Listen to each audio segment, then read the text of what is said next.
Comigo agora, Bia Albuquerque, nossa colunista. Seja muito bem-vinda, Bia. Obrigada, Babi, obrigada. Primeiro, boa tarde aí para todo mundo que está nos ouvindo. Eu vou me apresentar, né? Porque na semana passada foi a nossa estreia e eu acabei não me apresentando. Meu nome é Bia Albuquerque, eu tenho 42 anos e tenho 4 filhos. Então, a minha escola maior aí na educação é a maternidade. Eu tenho uma filha de 15 anos, um filho de 11 e os pequenininhos de 5 e 3 anos. Então, eu estou aí mergulhada nessa coisa da educação. E hoje a gente vai falar exatamente sobre o que você disse, o diálogo, né? A importância do diálogo, não só para o crescimento dessas crianças e para a relação entre pais e filhos, mas também para a questão do rendimento escolar. Tem uma pesquisa, Bárbara, da OCDE, que é do Programa Internacional de Avaliação de Estudantes, que afirma que o rendimento escolar ele está diretamente ligado à participação dos pais nessa vida escolar das crianças, né? Então, não é um achismo, não é uma questão que a gente... será que eu tenho que participar? Não, você tem que participar como pai e mãe da vida escolar de seus filhos. E, assim, mais do que participar, é importante o pai e a mãe estarem dentro do ambiente escolar. Os eventos, as feiras, as reuniões, participar daquela comunidade, isso traz para o filho um conforto. Tem um vídeo que tem aí na internet que viralizou, que é uma menininha que sobe no palco para fazer uma apresentação de escola. E ela sobe muito tensa, muito agoniada. E aí, quando ela cruza o olhar ali com o pai e com a mãe, ela se solta e consegue fazer toda a apresentação. Dá um show, exatamente dá um isso. espetáculo, assim. É a segurança que a gente passa para os nossos filhos, né? Muitas pessoas me procuram e falam assim, Bia, eu pergunto pro meu filho, falo, filho, como é que foi na escola? Foi tudo bem? Teve alguma coisa? Ele fala, foi legal, mãe. Foi bom, mãe. E aí ficam assim, Bia, como é que eu faço para conseguir tirar a informação do meu filho e falar, né, conseguir construir um diálogo, né? Porque é bem pegar difícil, a informação, né? e é uma das principais queixas dos pais, né? Como é que consegue detalhes dessas crianças, né? Assim, minúcias do que realmente aconteceu e do que ele se sentiu, desses Exatamente. fatos e sentimentos. E o que eu posso dizer é que, assim, o diálogo, ele é uma construção. O que a gente deve fazer? A gente deve, como adulto, como pai e mãe, compartilhar também os nossos problemas. Claro que na medida do entendimento, não é transformar os nossos filhos em amigos e tal. Mas por exemplo, a gente está ali jantando. A falar, hoje eu tive um problema no trabalho, não me senti bem, fiquei triste, eu fiquei com raiva. Então, trocar esses sentimentos com os nossos filhos para que eles consigam se sentir à vontade de falar, pois é, mãe, lá eu também briguei com meu coleguinha, eu fiquei chateado com a minha professora. Trazer esse momento de troca para que as crianças não vejam os adultos como pessoas assim que conseguem resolver tudo, fazer tudo, mas que também consigam aí identificar no pai e na mãe uma abertura de falar, poxa, o papai e a mamãe tiveram um problema, eu acho que eu também tenho esse conforto de falar, né? Você tem um pequenininho de 2 anos e meio, ainda é mais difícil, né? Nossa Puxar senhora, essas não informações. é 1 ano e meio. Eu fico mesmo assim, Um ano e meio. eu fico tentando. Eu peguei na creche ontem, e aí, bebê, como é que foi na escola? E você fez o quê? Teve aula de o quê? Você pintou?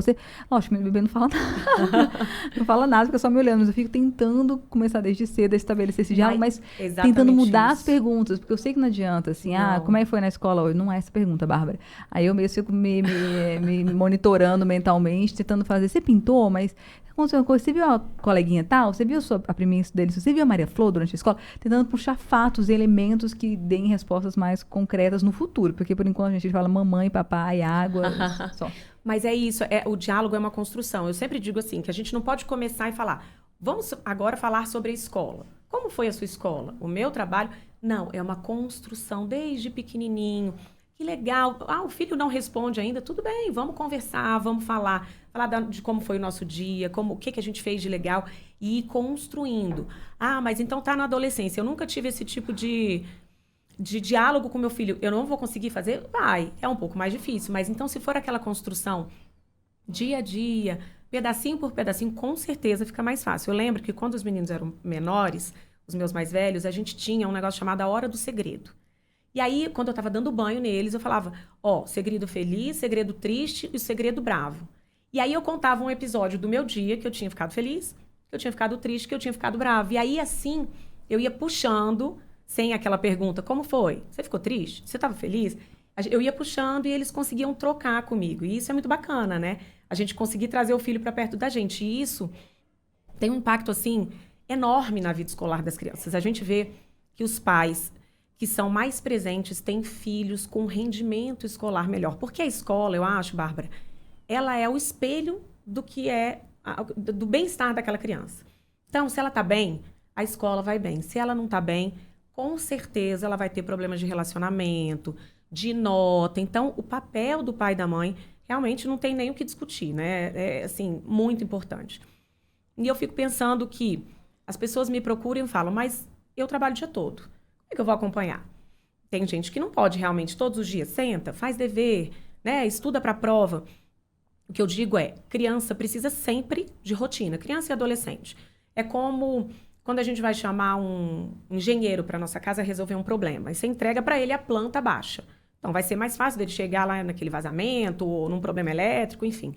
Com as crianças é a mesma coisa. A criança precisa de previsibilidade, de rotina. Então, se você tem um desenho, se a criança consegue olhar e ver, ó, o meu dia começa a tal hora, eu vou para a escola, almoço, volto, tal hora eu tenho que começar a tarefa de casa, ele vai se sentir mais seguro.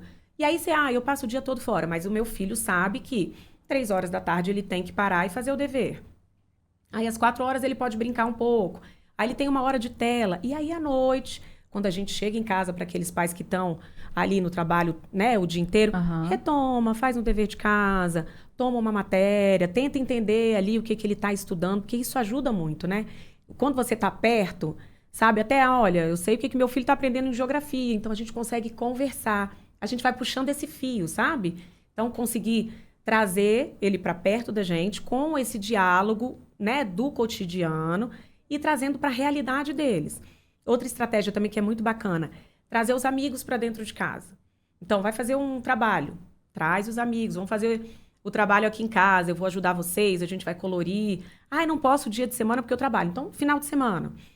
E ali você conhece os amigos, você ouve as histórias, você sabe o que está acontecendo. E aí você vai entrando no mundo da criança. Porque não adianta a gente, como pai, como mãe, se colocar num lugar de muito distanciamento. Então, é aquela medida da proximidade com, né, aquela questão da gente se colocar como pai e mãe, mas a gente também entrar um pouco na vida e na rotina deles para que eles se sintam confortáveis de compartilhar isso com a gente. Lá em casa, é o QG das crianças. Os trabalhos são feitos lá em casa. Quando tem festa, todo mundo dorme lá em casa. E eu lembro que eu conversei uma vez com uma pedagoga da escola dos meus filhos e ela disse, Bia, sabe qual que é, assim, a melhor coisa para você conhecer os seus filhos, principalmente na adolescência, é você ser a mãe que leva e busca nas festas. Principalmente a que busca. Que aí você vai ouvir as histórias. Quem ficou com quem? Como é que foi? Se alguém bebeu. Então, a gente ouve as histórias, a gente entende o universo daquelas crianças. E eu acho que o diálogo, quando você tem uma boa relação com as crianças e com os adolescentes, isso extrapola.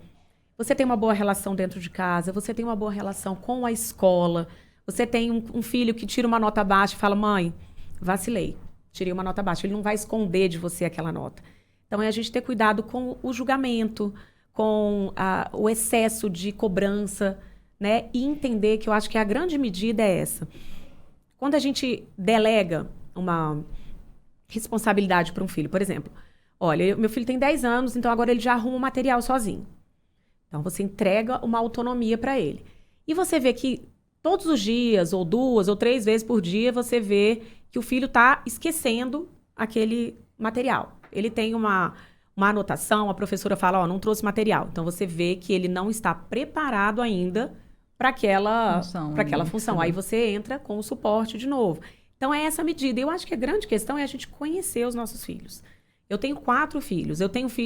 A minha filha mais velha tem uma autonomia enorme, não só pela faixa etária, claro, ela já está com 15 anos, mas pelo perfil. Ela é extremamente responsável, ela é muito preocupada.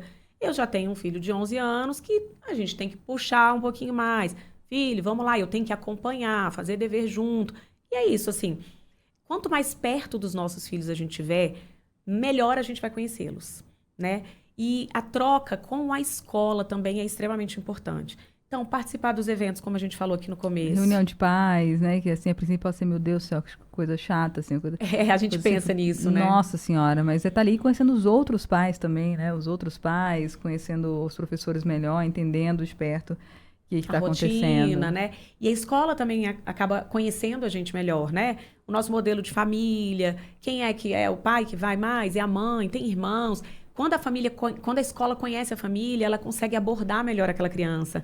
ajudar, né, conduzir. Então, é isso. A gente está sempre junto dos nossos filhos e dentro do ambiente escolar, aproveitando os eventos que a escola oferece, feiras e reunião de pais. Tá junto, eu acho que esse é o grande segredo.